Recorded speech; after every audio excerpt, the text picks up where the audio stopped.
मुझे तलाक नहीं चाहिए। एक महिला अपने पति को तलाक दे रही थी। उसके 2 बच्चे थे।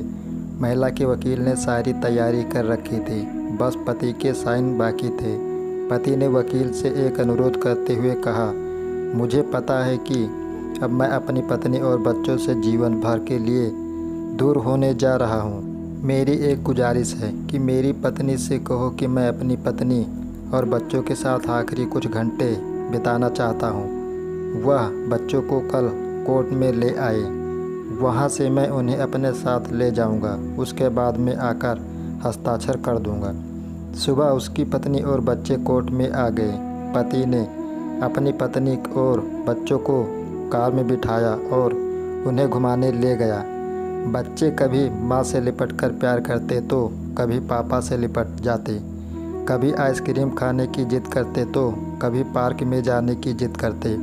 उनके पापा ने उनको आइसक्रीम खिलाई, उसके बाद होटल में ले जाकर अपने हाथों से खाना भी खिलाया और अपने बच्चों को देखते हुए उसके आंखों में आंसू भी छलक रहे थे। फिर अपने बच्चों को पार्क में ले गया। वहाँ जाकर बच्चे खुशी से खेलने लगी और साथ ही अपने माता पिता से लिपट जाते और माता पिता भी उनसे प्यार करते थे। फिर पापा ने अपने बच्चों और अपनी पत्नी के लिए ढेर सारे गिफ्ट भी खरीदे और बच्चों को कार में बिठाकर कोर्ट की तरफ चल पड़े। बच्चे अपने पापा से कहने लगे, पापा पापा हमें नानी माँ के घर नहीं जाना, हमें अपने घर जाना है। माँ से कहो ना कि वह हमें अपने घर ले चले। काफ़ी समय बीत चुका था और वकील बार बार फ़ोन कर रहा था कि कोर्ट बंद होने वाला है, तुम लोग जल्दी से आ जाओ, मुझे भी अपने घर जाना है। मगर पति का अपनी पत्नी और बच्चों से बिछड़ने का मन नहीं कर रहा था। पति की आंखों से आंसू बहने लगे। बेटी ने देखा तो फ़ौरन पूछा, क्यों रो रहे हो पापा? पिता ने कहा, नहीं मैं नहीं रो रहा हूँ, मेरी आंखों में कुछ चला गया है। रास्ते का सफ़र बड़ी जल्दी ख़त्म हो रहा था और ना चाहते हुए भी कोर्ट पहुँच गए।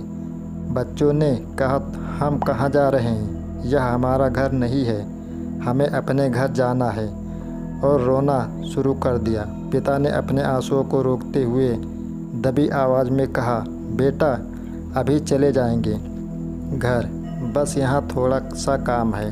कमरे में पहुँचते ही वकील साहब ने कागज़ों पर हस्ताक्षर करने को कहा, जिस पर पत्नी ने वकील से कहा, मैं अपने पति से तलाक नहीं चाहती, मैं अपना केस वापस लेती हूँ।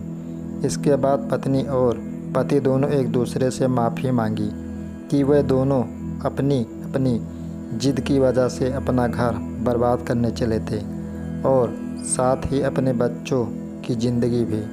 अपने अहंकार को थोड़ा अलग करके किसी और की सहायता लेने के बजाय पति पत्नी खुद अपनी समस्याओं को सुलझा ले तो कई गलतफहमियां दूर हो जाएगी और कई रिश्ते टूटने से बच जाएंगे। मेरी कामना है कि यह बात लोगों के दिलों तक पहुँचे और वह अपने अनमोल रिश्तों को खोने से बचाए।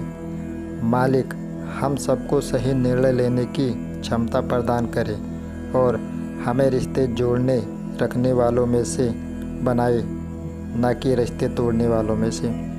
कृपया अगर आप मेरे इस चैनल पर नए हैं तो वीडियो को लाइक, कमेंट, शेयर और चैनल को सब्सक्राइब ज़रूर करें। बेल आइकन को प्रेस कर दें ताकि हर वीडियो की नोटिफिकेशन आप तक मिलती रहे। धन्यवाद।